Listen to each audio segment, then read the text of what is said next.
10 takeaways with Josh Larky. Oh, I have a guest for top 10 takeaways. Never happens.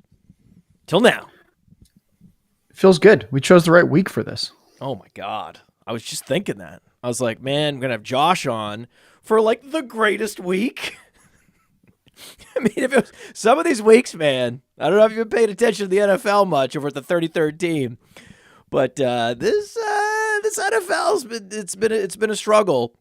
And I remember going through all the games and just listing the game totals and being like 36.5, 37, 39. Oh, we got one that's over 45. It's 46.5. That's crazy. Yeah, not only just the game totals, but then the results. The game totals would be excruciating low, and then you'd look and you go, oh, another week where 65% of the games went under. So we deserved this as football fans. And as I mean, we've had a couple takeaways that I've had in the last few weeks was NFL defenses have started to catch up to the offenses. That was one. And, you need to adjust. All your expectations need to be adjusted. Look at these game totals. These game totals are not coming out of nowhere. This is real, right? This is a real thing. And it is also inevitable that there will be another adjustment where the offenses adjust again. And then we'll look up and there's going to be, big high scoring games.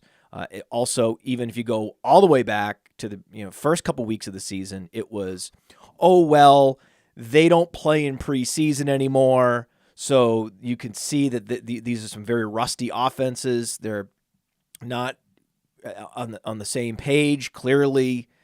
So there's a lot of sort of defunct plays being run until they can get just more game time under their belts. So now what we have is that confluence of forces where it's week 10 and NFL offenses are finally clicking on all cylinders after not really playing much in the preseason. And now they've also had time to adjust to the defensive looks they've been getting for the first 2 months of the year. And that's how you get week 10. I was going to say one more thing to add is that it's not just that some of these offenses are starting to fire, but I think before we go game by game, an overarching theme of the past couple weeks is the chasm between teams that have a good NFL quarterback and teams that don't. It's just so apparent when you watch these games. There's only about 8-9 teams where you feel like they're in it at all times. And pretty much every other team, if you go down by 2 touchdowns, you can pretty much just turn the TV off. If that's the team you're rooting for, it's not going to happen. You don't have the quarterback. We'll get into a few of those teams pretty shortly, but I think that's just one thing that every year becomes increasingly important in the modern NFL is quarterback play. So these are games we're not going to talk about because why would we? Bears beat the Panthers 16-13. That's what you're talking about. Raiders beat the Jets 16-12. Oh, almost the exact. If we had 2 16-13 games. So those games don't need to be discussed. There were not NFL quarterbacks on the field. I know that many wanted Bryce Young to be an NFL quarterback, but as it turns out, as of this moment, he's not one. Right? I've got a good stat for you on Bryce Young. This is all I'll say about that game. Bryce Young versus Tyson Bagent. 4.9 yards per attempt. 4.9 yards per attempt. 6.8 air yards per attempt. 6.7 air yards per attempt. Bagent completed 61% of his passes. Young completed 55%. Bagent did not throw an interception. Bryce Young threw 3. It's pretty unclear who the number 1 pick was and who the undrafted guy was. As it turns out, Tyson Bagent's actually pretty good.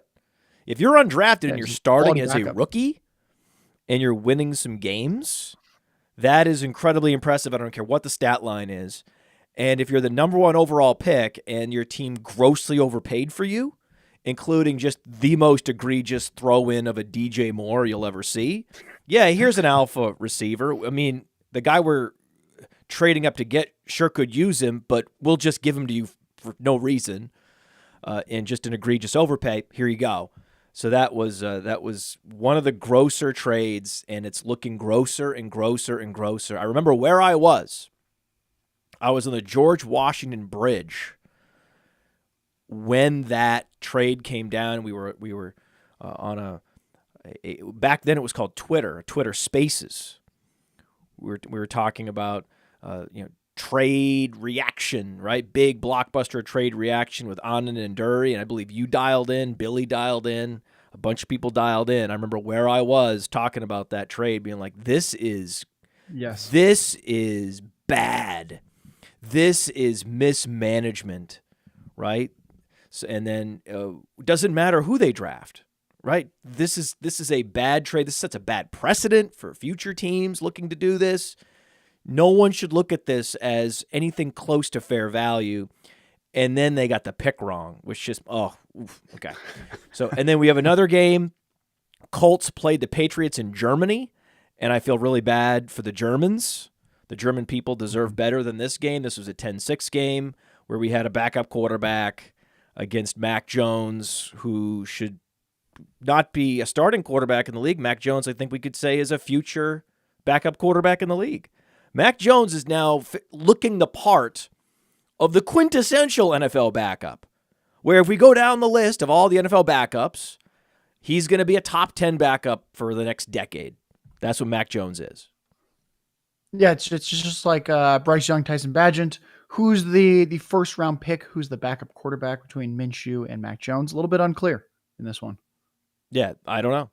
It's wow. That's a great call. Who is better? I think Minshew's better. Minshew at least has 300-yard games in his range of outcomes. However, Mac Jones has Demario Douglas as his number one receiver, Devontae Parker. So he's been dealing with the worst wide receiver core. He just absolutely betrayed by Bill Belichick. Hey, we could go get you George Pickens, a proper alpha. We really need an alpha, but you know what we're going to do? Tyquan Thornton, right? I think you were with us in Vegas when that pick came in. That was one of them. I remember where I was when that pick came in too. There's certain picks and certain trades that happen where I'm just so offended, right? My sensibilities as a person who likes to value NFL assets properly just gets absolutely offended. I will say there is a takeaway from this Colts-Patriots game, and it's nothing to do with the Patriots, other than Demario Douglas was good process. If you were streaming Demario Douglas, if you were playing him, that was good process. And thankfully, because it was an early game, you were saved, right? If you would have been the type of person that goes heavy on that guy in DFS, you were saved because good but not great performance, like 14 fantasy points. There were a couple of these situations where someone could have wanted to go all in on a particular player. Let's say that Josh Downs didn't play, right? So my speculation last week was if Josh Downs doesn't play, there's going to be a lot of DFS bros that are going hard at Alec Pierce, and they're ultimately going to be disappointed, right?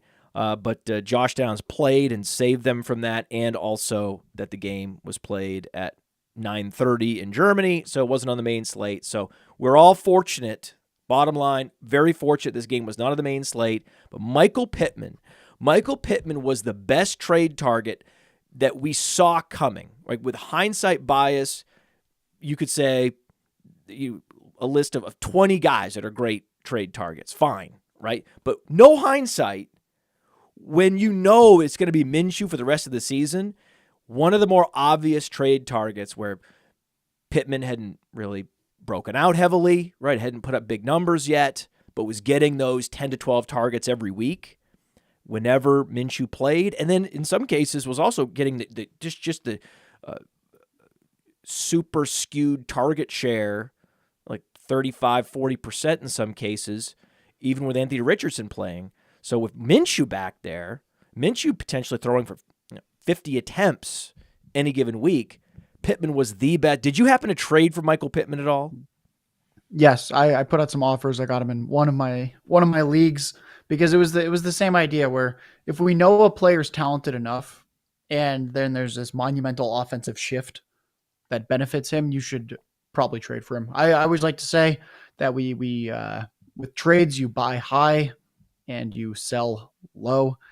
Everyone knew Michael Pittman would be better, but it's one of those things where until you actually see those bigger games, people are like, oh yeah, we'll mentally adjust up a little bit. And usually people don't mentally adjust up enough or down enough with situations like this.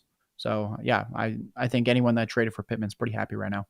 Josh Downs was a great ad before the knee injury. Again, Alec Pierce being exposed as a bust and a total fake field stretcher. It just has no value whatsoever. Those are the bad games, Josh, but there are some really good games. Oh, there's one more. Whoa, excuse me. We were trying to get this out of the way. We want to clear the decks for the good games. Give us one more bad game we can get out of the way. Well, we'll get this out of the way quickly. Jonathan Taylor, I think he's the sneaky league winner. He's taking pretty much all the work from Zach Moss now. 18 carries and 23 carries the past 2 weeks.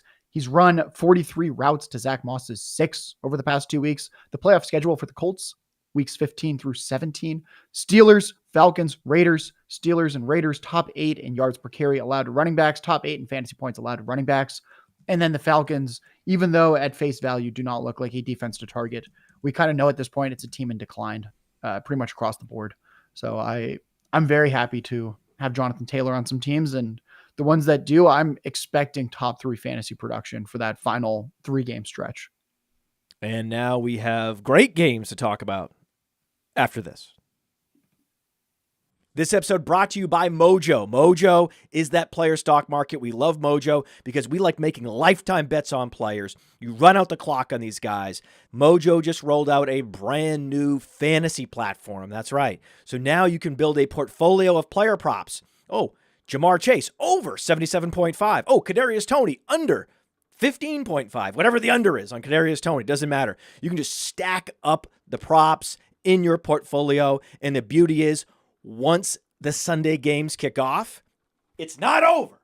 It's not over until it's over with Mojo, because once those games kick off, you can then move in and out of positions. Let's say that you're well ahead of expectations. You can cash out. Let's say you're behind expectations. You're underwater. Well, you can double down. That's what makes Mojo so special, why they're different. Check it out. Go to the App Store, get the Mojo app, and use the promo code UNDERWORLD. The promo code UNDERWORLD gets you a 100% deposit match up to $100. So the promo code is UNDERWORLD, and they will match your deposit dollar for dollar.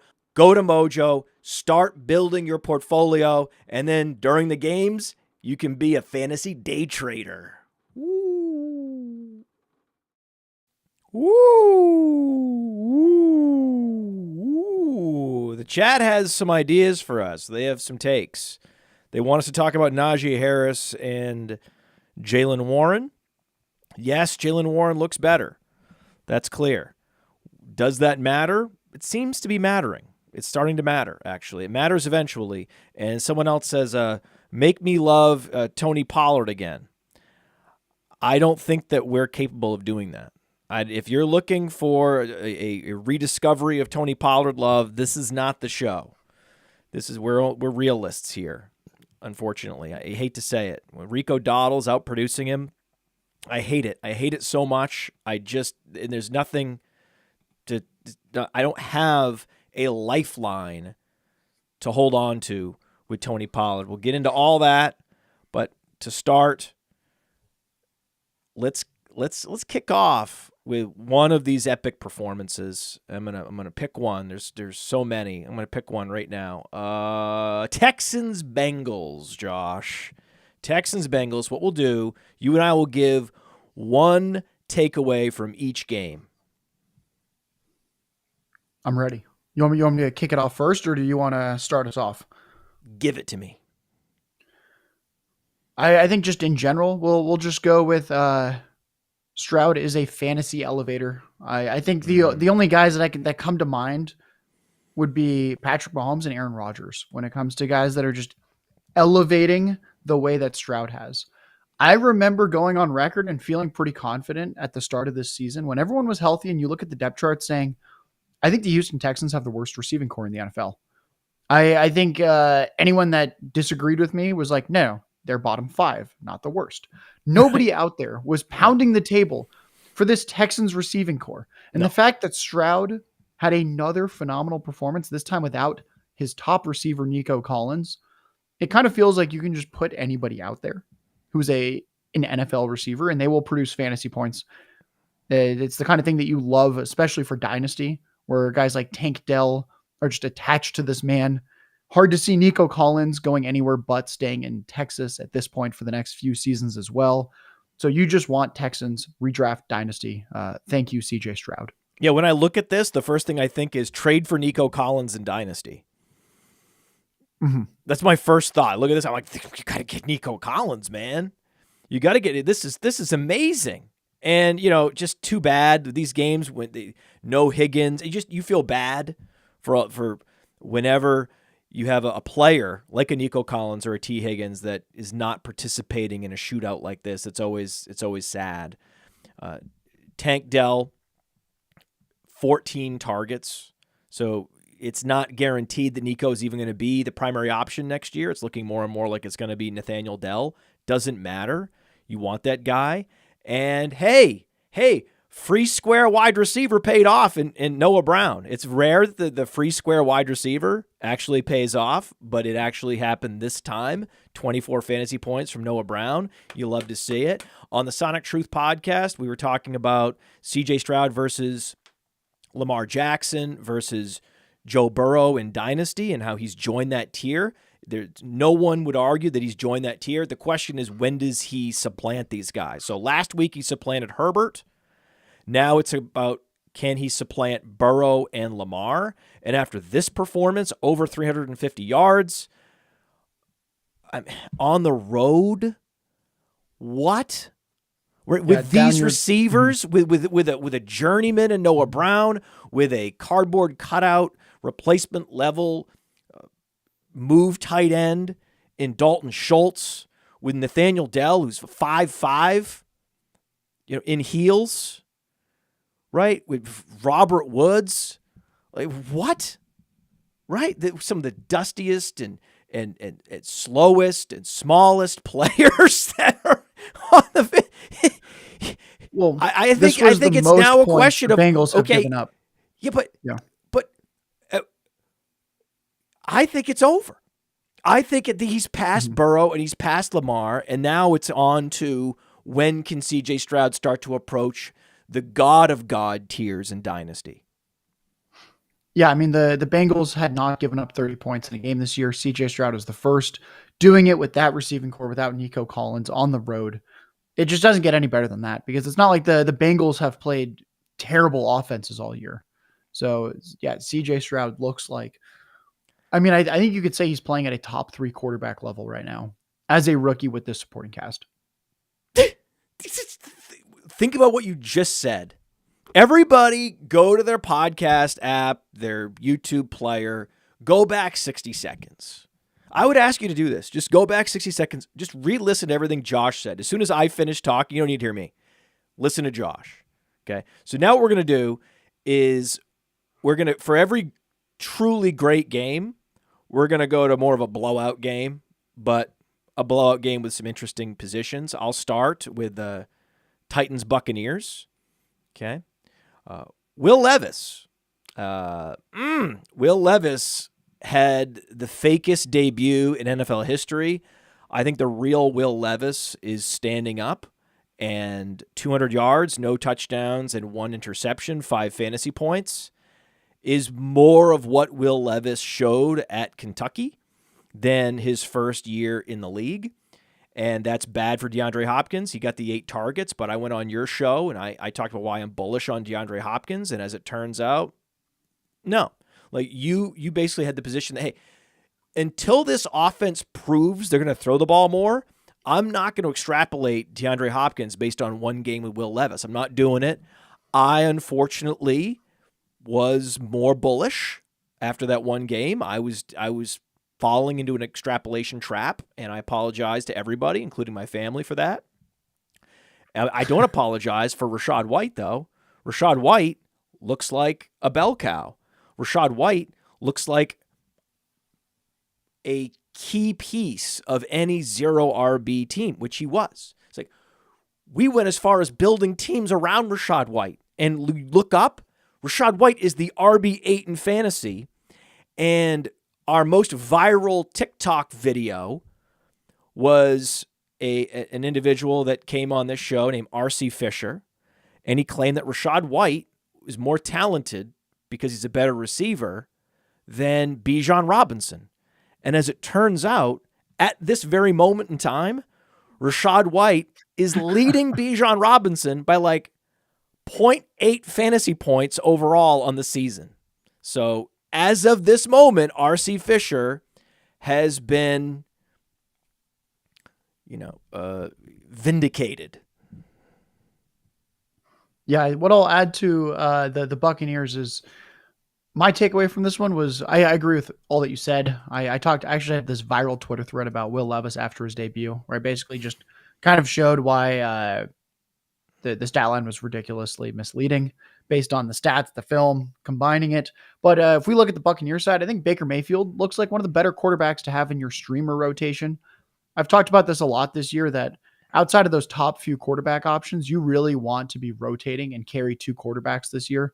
It's felt more matchup specific than ever before with fantasy points. Baker Mayfield now has at least 16 fantasy points in 7 of 9 games. This is just usable. He's had 19 or more the last 3 games. They're letting him pass a lot. He's actually shown a little bit of mobility at times when he needs to.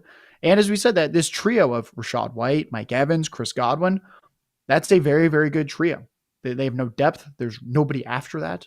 But just having those 3 with Baker Mayfield and an offensive line that is functional, Baker Mayfield can be started in these good matchups. Like with the Titans, when you go, oh, that's a pass funnel defense. They just traded away one of their best safeties 3 weeks ago. Target them. Saints, Vikings. We can all sort of celebrate Ty Chandler. I'm going to be careful because I have been a raging Alexander Mattison fader over the last 3 or 4 years. Never wanted anything to do with him. Had him on my top 4 players to fade in preseason. Have been bullish on Ty Chandler as an all-purpose back with size and speed and pass-catching ability. It's like, hey, I don't care if he was drafted in the 5th round. That's also where Puka Nacua was drafted, by the way. And if you know anything about Ty Chandler at North Carolina, he has an all-purpose skill set. And on any given touch, he's more of a threat to score a touchdown than Alexander Mattison. So this is the running back to draft in that Vikings backfield. And now by week 10, the cream has risen to the top. It's unfortunate, though, that it came with a concussion, right? So we don't celebrate injuries, no victory lapping injuries. Unfortunately, it was a concussion that knocked Alexander Mattison out. It's great to see Roschon Johnson finally getting back and getting targets after being concussed. So I wish him all the best. Alexander Mattison, all the best, right? There was a little window where you could even look yourself in the mirror and buy low on Alexander Mattison. I don't care. I'd buy low on Dameon Pierce.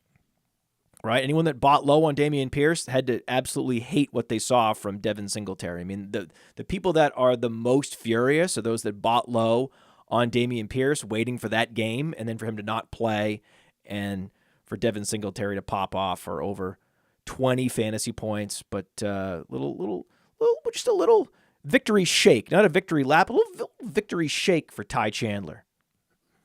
Well, what I'll add to Ty Chandler is that Alexander Mattison has a concussion. We've seen that every single offensive player not named Brock Purdy has missed the next game with a concussion. And then we start to look at the schedule and we start to salivate.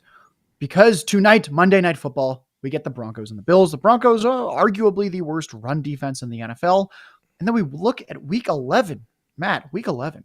The Vikings and the Broncos play. So we're going to get the worst run defense in the NFL coming off of a short week because they play on Monday Night Football. With Ty Chandler as the feature back, I kind of think that this is the greatest 1 week rental, at least, that we've seen in many ways this year. And then on top of that, if he has a big game, Alexander Mattison has yet to score a rushing touchdown on, I believe it's now 10 red zone and 8 goal line carries on the season. He has yet to score a touchdown on the ground. He's dropped many passes. His 67% catch rate this year is well below the NFL average for running backs of 78%.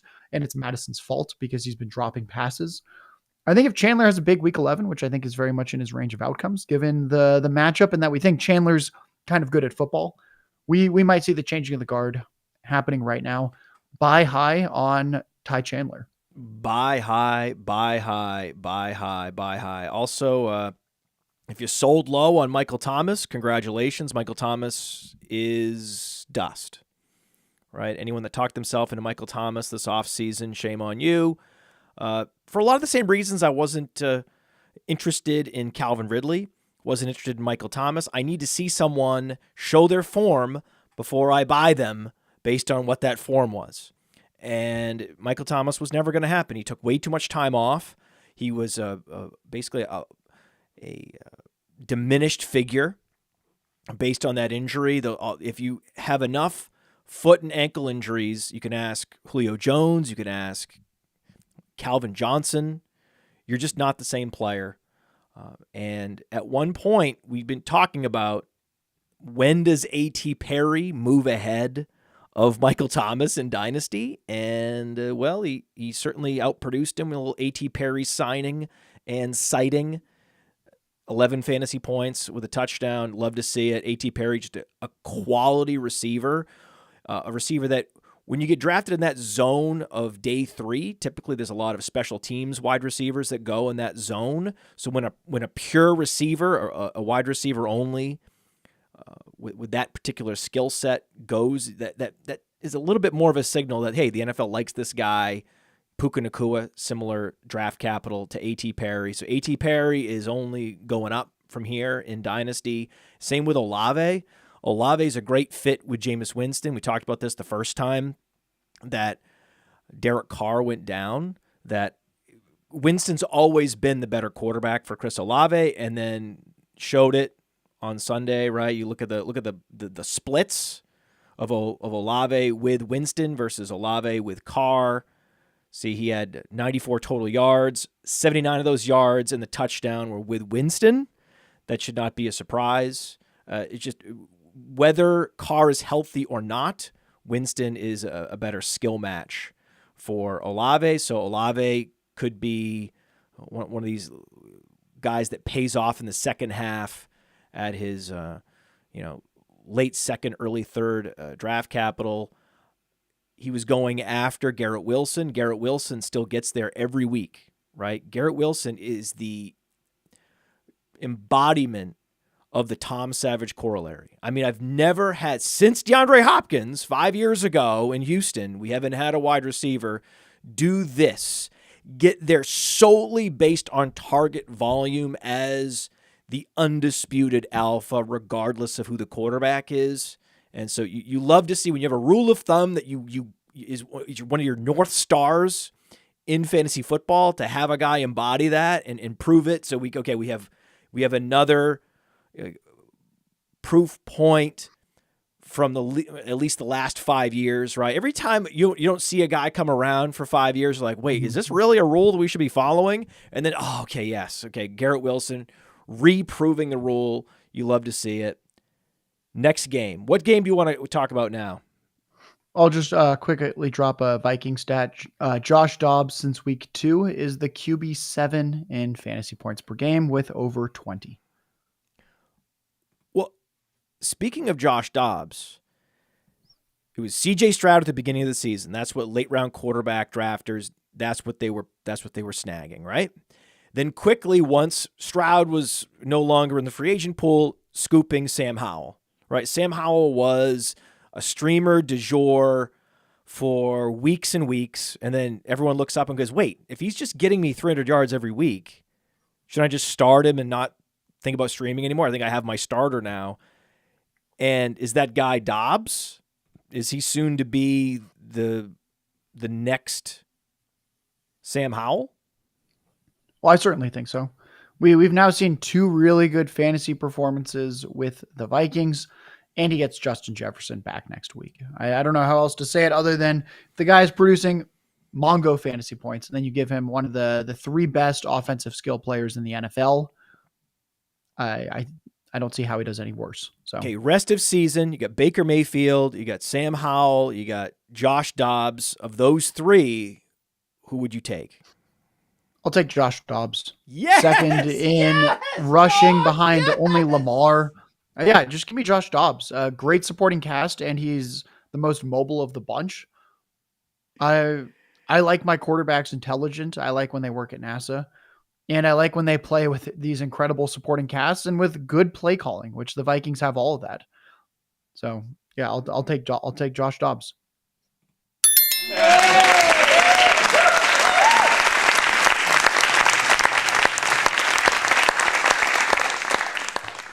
Too easy, dude. Too easy. Too easy. It's just streaming Josh Dobbs. Too easy. Okay, now let's go to a close game. Shootout-ish. Falcons Cardinals. Okay. What do you got for me? I think everyone out there knows Kyler Murray looks back, so we won't talk about how fast he is, how he looks back. Congrats on the ACL recovery timetable improvements. I'm just going to talk about the Atlanta quarterback room. This looks like the biggest act of negligence this offseason. I could not believe looking at this roster and then seeing the quarterback room. Taylor Heineke and Desmond Ridder against the Cardinals defense combined. The quarterback carousel for under 100 passing yards. This is why I was not drafting a single shred of Drake London this offseason. As I looked at the quarterback room, I looked at them taking a running back at 8th overall, and I thought, you know what? This is a team that simply doesn't trust their pass attack and is going to try and win in the modern NFL with a quality defense and a quality run game and a quality offensive line. The Falcons are now 4-6. When you look at the teams they're beating bad teams. I think it's official at this point because early in the season, people were like, come on, guys. Arthur Smith is winning, though. He is winning. I don't care if it's bad opponents. He's winning. They're now 4-6. If this team had traded for Matthew Stafford this offseason, I think they'd be at 8 wins. It's unbelievable what is going on right now. The underrated supporting cast in the NFL with Cardinals. Absolutely. That's why it was so got to get Murray. You trade for him before there's even a timeline for him to come back.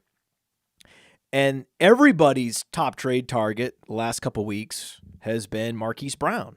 So this is interesting that Marquise Brown, 1 for 4, 28 yards, no touchdowns. The theory was Kyler Murray returns. He has his primary target on lock. And then actually it turns out the primary target was Trey McBride. Right? So this was a real bad week for a lot of buy low shoppers on a Dameon Pierce, on a Marquise Brown. A lot of failed buy lows. You still buying on Marquise Brown? You think this is the week? So now that we have a week in the bank of Murray not targeting Brown, now this is the week to trade for him? Or are we just trying to focus on Michael Wilson and Trey McBride, the really good players that are getting, 15 targets between them? I'll give Marquise Brown another chance. We see receivers all the time have bad games when we think they're going to have good games. That's right. Obviously, we would have preferred if Marquise Brown had a good game overall, but I think the buy window is still open. Prior to this week, he was averaging 9 targets and 99 air yards a game over his last 8 games. I want to buy into a guy that's getting a lot of targets down the field and now has Kyler Murray back. So being that Kyler Murray looked back, I think that's what we should focus on rather than a 1-game Hollywood Brown sample. Get Hollywood. Buy window still wide open, and maybe this is the best time to get him. So go get him. Do it. Another blowout. Cowboys 49-17. As we discussed earlier, there's not a lot of hope for Tony Pollard. He was outproduced by Rico Dowdle on fewer carries. Dowdle got the touchdown. No targets? No targets for Tony Pollard? Everything that I was sold for Tony Pollard, I'm getting in Rachaad White. And Rico Dowdle's now outplaying him. Something is not right. I don't believe that Tony Pollard is 100%. I don't believe it, but he's in a contract year. I believe they franchise tagged him, and he was the one that actually just signed the franchise tag. So he's playing for his career right now. He's not going to go on IR if there's something wrong with him. He's not going to sit out, but he does not look explosive. And I think the talking point for all of NFL media is around CeeDee Lamb breaking the record, the first player in NFL history to have 10-plus receptions and 150-plus yards in 3 straight games. So CeeDee Lamb joining the God tier of wide receivers, right? Yeah, I think at this point, I think we can confidently say CeeDee Lamb looks like a slightly older version of the Jefferson Chase type idea of this is a guy where if you give him even reasonable quarterback play, doesn't really matter who the supporting cast is, that this guy will find a way to be the top producer by quite a bit. So I'm very, very in on CeeDee Lamb. It was a little bit of a rough start, and I think that's what we have to remember with receivers. They go through few game rough patches, and I think here's an interesting one. Would you rather have CeeDee Lamb or A.J. Brown in Dynasty, given what we've seen this year? Because I actually don't have a confident answer to that one. I think that one of the great debates for the Dynasty offseason is going to be A.J. Brown versus CeeDee Lamb versus Amon-Ra St. Brown. Ah, that's a good one. I think that those three have been in a tier together moving up. Like it's like the Tour de France, right? Where you have Chase and Jefferson out in the lead, and then you have the peloton that is behind them constantly gaining ground. Like that is the peloton tier of the wide receivers in Dynasty. It's great. It's great. And also this game proved that no matter how good you are as a running back, if you don't have a quarterback and you have some of the most negative game scripts possible, you're going to put up 5 fantasy points. Like that is what you're going to do. Like you have a 10-point fantasy ceiling, even if you're the most talented running back in the league. If you have that kind of headwind, it's just not possible to score fantasy points. And between Pollard and Barkley, they combined for -5 receiving yards on Sunday. It's impressive. Yeah, right when Tommy DeVito became the starter and I saw that Daniel Jones was out for the year and that Tyrod Taylor might not return this season, I told everyone out there, I said, time to drop Giants players not named Saquon. You could just drop Darren Waller. I don't really care about any of these guys. And I said, with Saquon, you trade him away immediately. I said, immediately. I know you're thinking you're getting a lot less than you quote unquote deserve. And I said, trust me. He's playing the Cowboys this week. It's going to get worse. And I think anyone out there with Saquon Barkley who did not orchestrate a trade away, I think you're filled with regret. So I helped a lot of people out there orchestrate these trades, was looking at a lot of rosters to help people. And I said, this is the week to trade him away. Just trust me, trade him away. Do not think of him as Saquon Barkley. Think of him as the guy that's going to line up in the backfield behind, living at home with his parents, getting his bed made by his mom, Tommy DeVito. We do not like this. Now, there's some easy sell lows out there, and Barkley was one of the easiest, almost as easy as the Michael Pittman buy low, right? Now, Washington at Seattle, another great game, shootout, over 50 points scored between these two teams. The two leading receivers on Washington were both running backs, which is hard to do. It's hard to do, especially if you're going to score 26 points. So I would love to know if there's ever been a team scoring 25 or more points with two running backs as their top receivers. I don't know if that's ever been done in the history of the NFL. That's not a stat I even know how to find, but it would be interesting. And my one big takeaway from this game, there's so much going on in this game, right? Kenneth Walker, 20 fantasy points. Lockett, Metcalf, 40 fantasy points between them. Even Jackson Smith and Jigba, efficient, right? If he's either giving you a touchdown or he's been efficient. There's always been something every week to keep us, right? Keep us pulled in to Jackson Smith-Njigba. We keep us from walking away. But the guy that I just find to be just bizarrely ranked on so many dynasty services for now over a year has been Jahan Dotson. I never understood the fascination with Jahan Dotson. Because here's the thing. Dynasty gamers are quick to marginalize players that they realize don't have the ceiling to help their fantasy team. And once they pass the age apex, they're just like, that guy has no value. Like, I wouldn't give you a 4th rounder for that guy, right?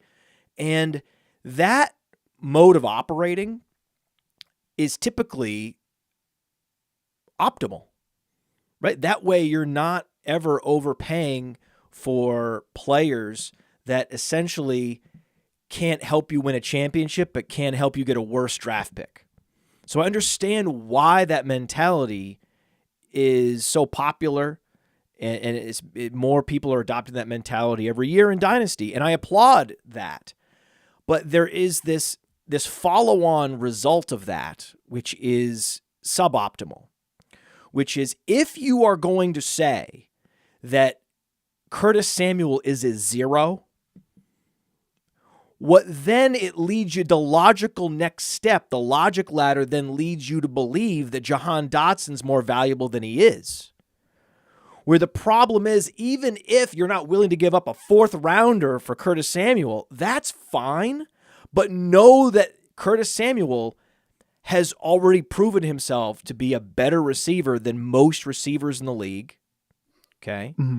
He's had multiple top 20 fantasy seasons in Carolina, getting it done in completely different ways, getting it done with a 5 yards per target of target depth and with 15 yards of target depth, right? He's been used as a downfield only weapon and a weapon that's only used in and around the line of scrimmage.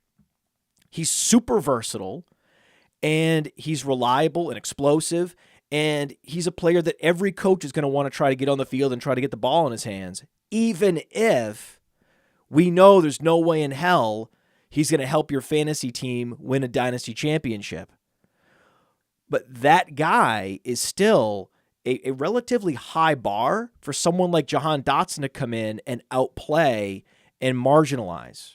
And that's what's forgotten in the rush to get the next guy in the passing game, which is Jahan Dotson, and forget about all these guys that we've written off. So I was looking at receiving yards per game this year. Robert Woods, 1 fewer receiving yard per game this year than Jahan Dotson. Tyler Conklin, 4 more. We don't really love starting Tyler Conklin each week in fantasy football, and he plays tight end. Jahan Dotson's been worse by a lot of metrics. So if Dotson's kind of a fringe, maybe you can start him fantasy tight end, and then you're legally required to play him in the wide receiver slot. I do not like that. I said a few weeks ago, I think you should just drop Jahan Dotson and redraft. I still feel like that feels like the sell low in Dynasty, where at least he was taken in round 1 of last year's draft, and at least he scored a lot of touchdowns last year. There is really nothing to get excited about this year. The fact that he is not producing because of Logan Thomas and Curtis Samuel, we should be very concerned. Don't forget about Brian Robinson. Very concerned. Don't forget about Brian. Yeah. Brian Robinson looked like LaDainian Tomlinson. 6 for 6 for 120 yards and a touchdown. Who is this guy? Yeah. Last year he had 60 receiving yards. He doubled that yesterday. Did he stumble on an asteroid that had some sort of a radioactive material that turned him into his most explosive? I don't want to be. It's amazing. I don't want to be insensitive, but I think not getting shot during the preseason might have helped too. Right. So yeah, he either stumbled upon an asteroid with some sort of cosmic matter that has turned him into something superhero like, or he just didn't get shot. One or the other. Now, Charbonnet and Kenneth Walker. Let's compare these two running backs. Where are you with these two guys in all formats? Let's discuss. Yeah, I'd sell both of them. I'm not a Kenneth Walker guy. I was a Charbonnet guy, just based on cost. I'm no longer really that much of a Charbonnet guy. I know you put in the show sheet Hey, that's that a this was win. a fake. That's a win. Yeah. Yeah, I know you put in the show sheet, you were like, is this the fake get right game for Geno? I think this was just the fake get right game for Kenneth Walker as well. This is a Commanders defense that was horrible all season and then traded away their two best players on the defensive line. Yeah, but you agree, though, it's a fake get right game for Geno Smith, too. Yes, I think this is your sell window for Geno Smith, everybody. Yeah, I think what we learned is that you can continue to stream anyone and everyone against the Commanders. I was like, guys, I think I'm playing some Jackson Smith and Jigba this week. I'm definitely playing Kenneth Walker. I'm playing Metcalf, playing Lockett, and I had Geno as a top 10 fantasy quarterback this week. And I simply said, it's the Commanders. I really don't care what this guy looks like as long as it's not like a Tommy DeVito. We are just going to be hammering the streaming options against this Commanders defense. So not a high scoring game, but a good game. Packers lose again. Steelers win again. Right, so the Steelers are that team, right? They're this year's Vikings. They're going to have a negative point differential and have an impressive record. So they are the luckiest team in the NFL. And I'm just heartened by the performance of Jayden Reed. I love that he was not the target leader.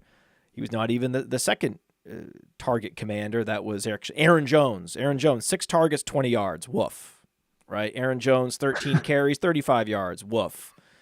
So if you thought Aaron Jones was the bell cow in Green Bay, actually, you're a sucker. You're a sucker. But I've been saying all year the best receiver is Jayden Reed, and it's not even that close, right? When Christian Watson was out, now Christian Watson's back, and he's putting up 2 catches, 33 yards. What? Like, this is one of the great busts in fantasy football. He was a locked-in 4th-round pick, and it's hard for me to remember. Well, actually, it's easy for me to remember. Darnell Mooney from last year, right? Darnell Mooney last season was a 4th-round pick, and he was a total bust. This is giving me Darnell Mooney 4th-round vibes from last year. And Christian Watson had a good month. But a good month is not enough to draft a guy in the 4th round. That's a very simple analysis that I gave all summer. And yet now we're seeing it where it's like, hey, I'm just going to wait till the end of the draft and take Jayden Reed and see what happens. And then Jayden Reed's been churned. But hey, in deeper leagues, continue to stash Jayden Reed. He is the best receiver on this team, and for him to have one of these exquisite performances where he's 5 for 5, puts up close to 100 yards, gets the touchdown, in spite of Jordan Love, that's just a window into what we're talking about. Now, is he like a true alpha receiver? No, he's like a lot of the receivers in this class. He's like Josh Downs and a lot of these guys. They're high-end betas. That's what Jayden Reed is, because there's no alpha on this team. Christian Watson wants to be one, but he's fake, right? At least we know what Jayden Reed is, a high-end beta. He's going to have these kinds of performances moving forward. I like him. They're going to build around him.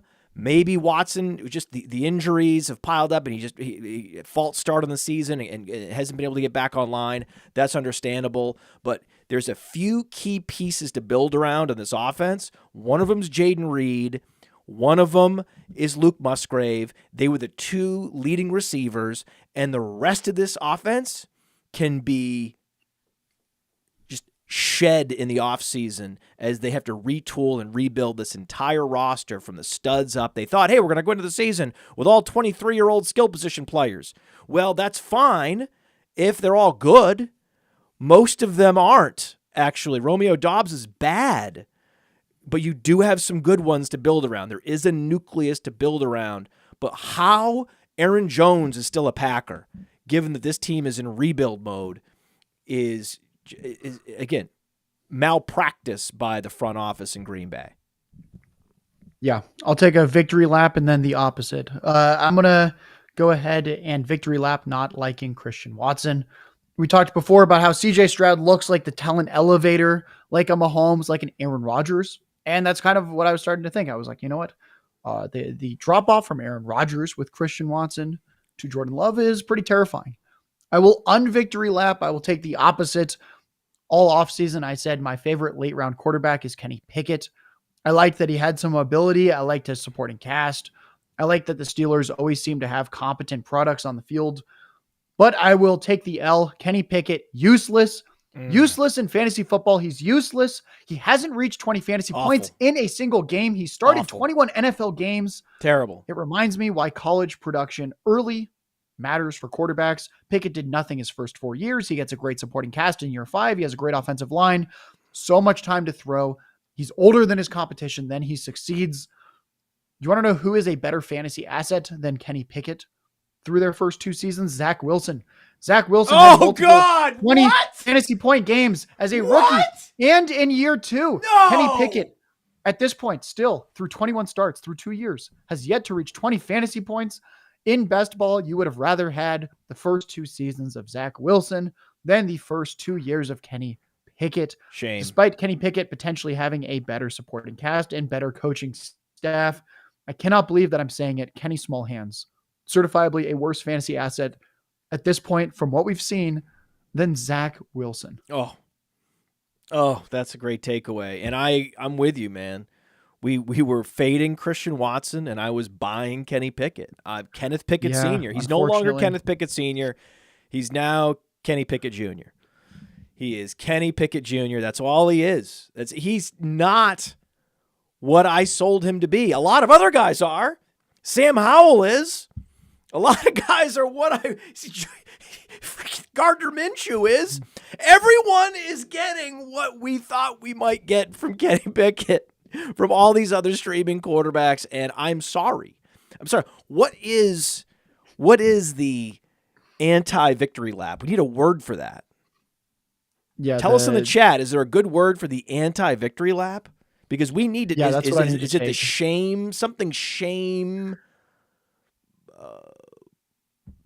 What do you call it? They're ringing the bells, and in Game of Thrones, shame, and they're throwing vegetables at us. The shame walk. Yeah, that's what I preferred Kenny Pickett to CJ Stroud as a late round quarterback this year.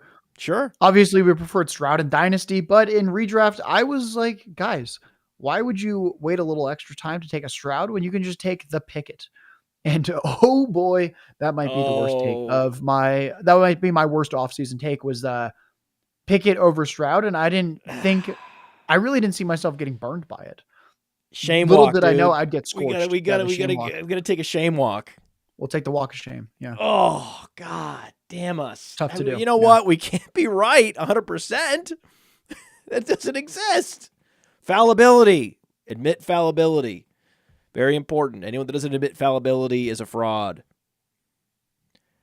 Okay. Great game. Great game coming up. Ready for this game?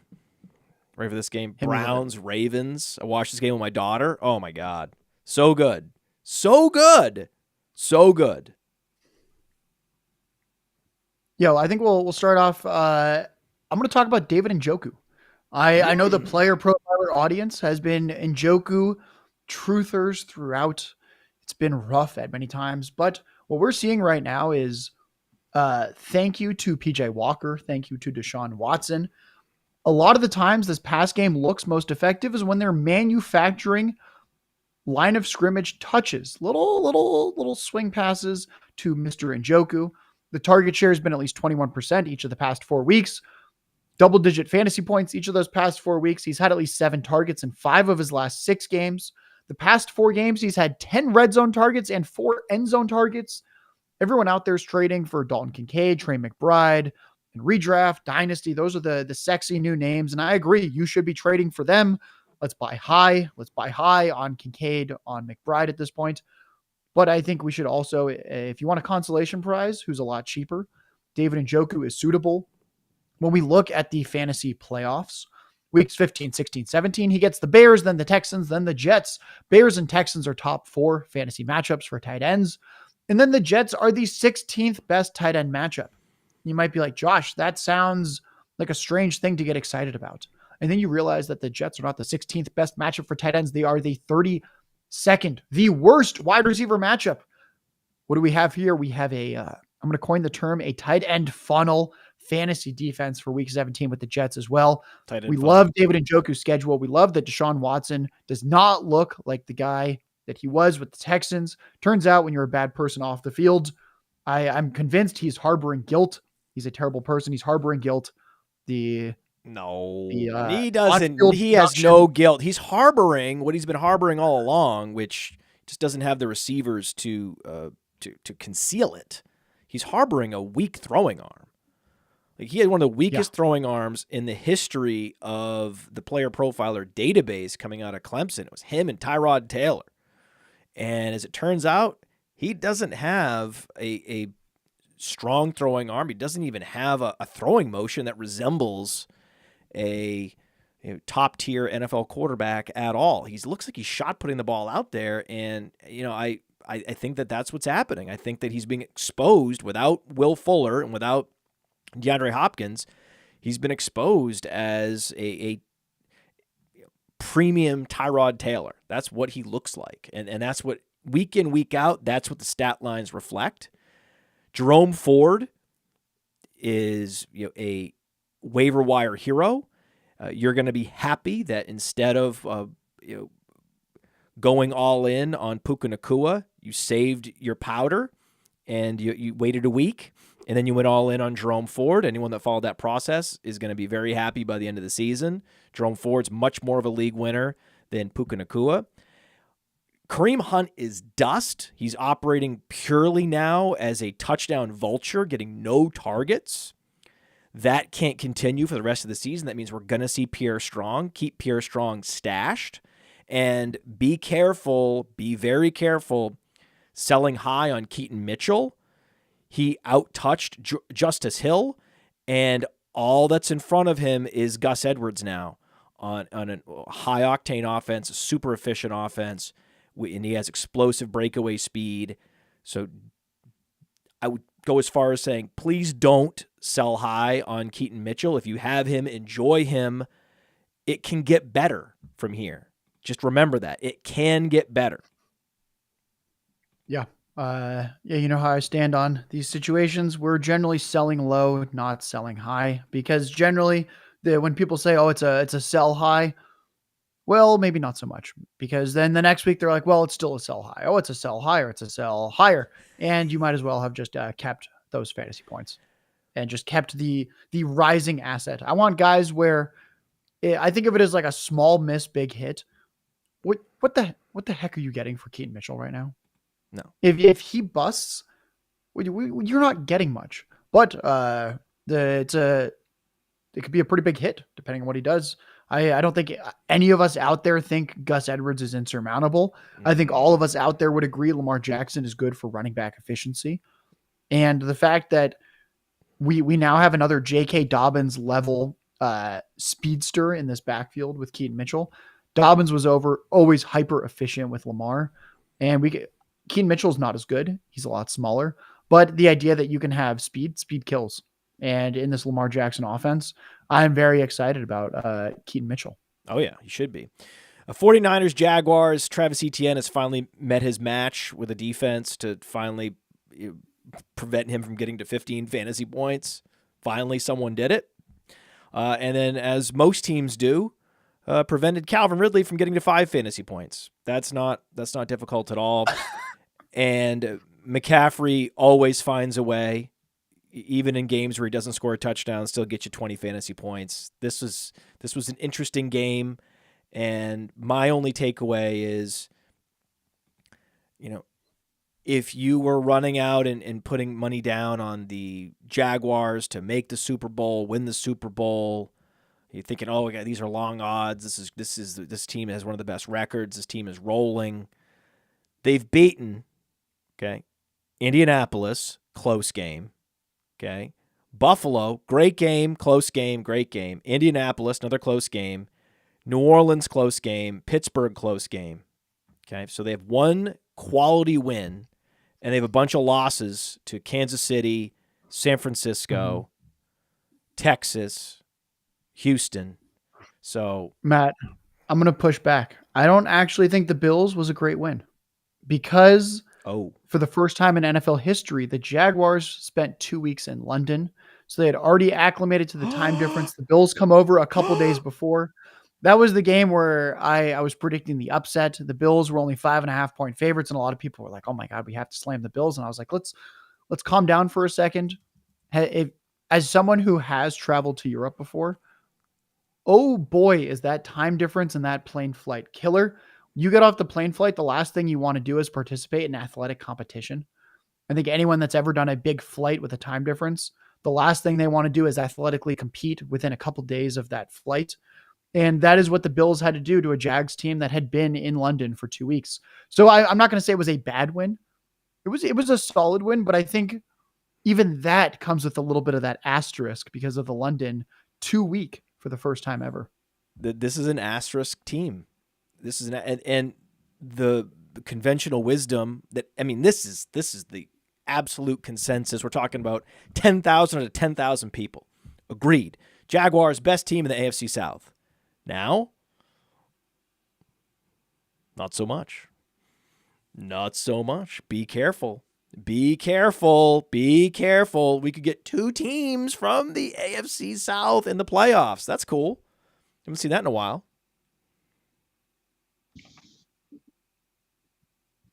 You look frozen, Josh.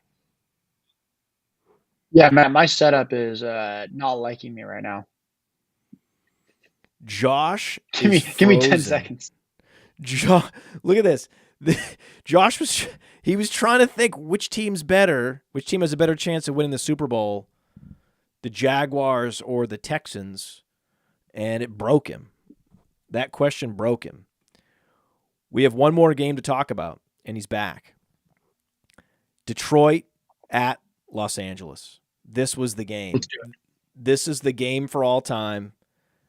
Your mic is not currently working properly, but that's okay. Maybe if you can reconfigure it again. We're back. You're all the way back now. That question really broke you, but now you're all the way back. Just talk about this game. So I think the biggest takeaway I have from this one is that Jahmyr Gibbs has arrived. I think we were all kind of Gibbs enthusiasts. It didn't look great at times. I myself even wavered at one point where I said, you know what? I think Gibbs is either a hold or a slight sell in redraft, because we had that 28-0 halftime debacle where they're trailing to the Ravens. He's not playing with Montgomery, and then he gets 10 targets. And then the next week they play a Raiders team where after that game they fire their head coach, their GM, their offensive coordinator, and they bench their quarterback. But now we saw, even with Montgomery back, Gibbs outcarried Montgomery 14-12. He outsnapped him 37-24. He ran 21 routes to Montgomery's 10. He had 5 targets to Montgomery's 0. Gibbs had 3 goal line carries. Montgomery had 2. I like to say that I try to adjust quickly. Mm-hmm. I think I've switched. Apologies to anyone out there who sold Gibbs at the time I told them to. I was not saying to sell him low. I had him actually in the same tier as like the Devon Achane, David Montgomerys. But I said, you know what? He looks like if anyone was going to fall out of this tier, it might be Gibbs. I was wrong. I think now we should look at selling Montgomery. I love that he had 12 carries for 116 yards and a touchdown and outproduced Gibbs because the usage so greatly favored Gibbs over Montgomery. Josh has frozen again, but he just before he froze, he got the full takeout, which was great. This game mattered so much more for Jahmyr Gibbs and projecting his value moving forward. That's why you're going to see a giant leap for Jahmyr Gibbs in the Player Profiler Dynasty rankings after this game, because this is a game where, okay, he's sharing a field with David Montgomery. Prove that you're going to get the touches, the high-value touches, when you're sharing a field with David Montgomery. So this game was everything for the Jahmyr Gibbs valuation. And then Amon-Ra St. Brown, he is the sun god. He is joining that god tier. He's in that peloton with A.J. Brown and CeeDee Lamb to catch the gods. And my takeaway, and you could probably guess what my takeaway is from this game, is that Jaylen Guyton, 14 fantasy points, outproduced Quentin Johnston. Quentin Johnston had 34 yards, but did get the touchdown. So he had the bailout touchdown. And even with the bailout touchdown, right? You're like, oh, well, this idea that the Podfather keeps saying, watch out for Jaylen Guyton, right? Yeah, right. Don't worry. This week, Quentin Johnston's going to get a touchdown, and you're going to have to eat it, Podfather. It turns out, guess what? Oh, Jaylen Guyton got the touchdown too. Jaylen Guyton outproduced Quentin Johnston. Everybody that likes Quentin Johnston can eat it. Hey, I want to take a moment to thank you for tuning in. It's important to me that all of our media be free. This is only possible because of you allowing a true independent sports media enterprise to thrive unlike any other in the business. So please subscribe to the All In Package to continue to make all of this possible, to ensure that all of our stats, information, data, content is available to you, especially you, the people that get the site and get the show.